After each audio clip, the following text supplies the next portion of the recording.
bisa menghadiri undangan kami.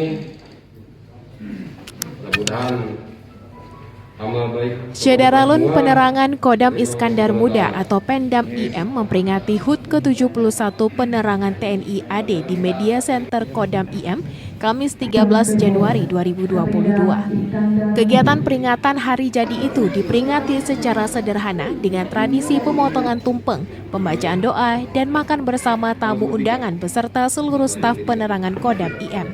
Kapendam IM Kolonel Korps Artileri Pertahanan Udara Sudrajat pada kesempatan tersebut membacakan sambutan Kepala Dinas Penerangan Angkatan Darat atau Kadispenat.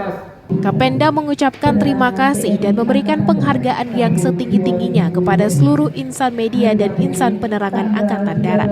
Kapendam secara khusus juga menyampaikan terima kasih kepada semua insan media di Aceh atas hubungan dan kerjasama yang terjalin selama ini. Kolonel Sudrajat mengatakan, tugas Satuan Penerangan TNI AD tidak akan berjalan optimal tanpa dukungan dari rekan-rekan media.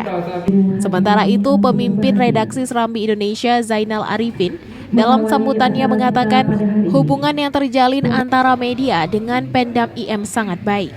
Untuk itu, ia menyampaikan terima kasih dan berharap hubungan atau ukhuwah ini akan terus terjalin. Peringatan HUT ke-71 Penerangan TNI AD itu dihadiri oleh sejumlah pimpinan media dan pimpinan organisasi pers di Aceh. Di antaranya Ketua IJTI Aceh, Munir Nur, Sekretaris Aji Banda Aceh, Aprizal Rahmat, Wakil Sekretaris 2 PWI Aceh, Abdul Hadi, Kabiro iNews Aceh, Dani Shah Alam, dan sejumlah awak media lainnya.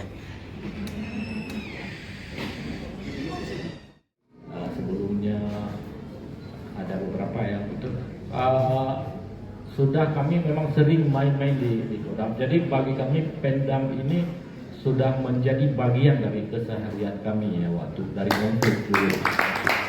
Maka saya pikir ini saya harus datang bagaimanapun.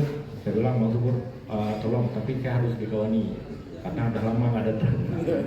Kawani sama Dari Banda Aceh, Subur Dani, Serambi On TV.